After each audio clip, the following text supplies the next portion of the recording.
So ito na nga guys, ano yung ano natin, itong Pau MR na napansin ko rito ay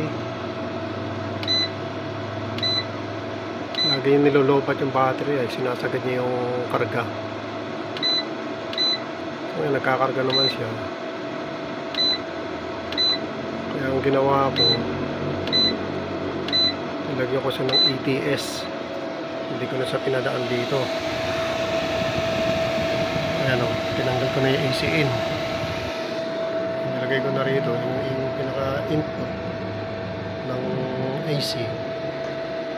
At dinirekta ko na siya sa ATS. So ayan, naka-backup na lang yung grid reserve.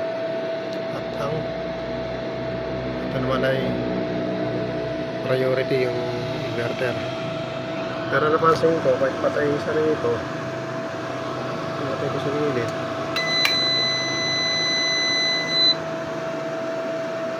ayan, lumipat na sa grid. Nagkakarga pa rin siya kahit na patay na yung inverter niya. Kahit na naka-power off. Bueno, wala lang siyang ano. So ang gagawin ko rito, yung low voltage disconnect, dito ko na siya kukonect. Dito ko na i-connect yung pinaka-relay para kahit nakapatay siya, nagkakarga pa rin yung inverter. Hindi ko na siya padadaanan sa battery.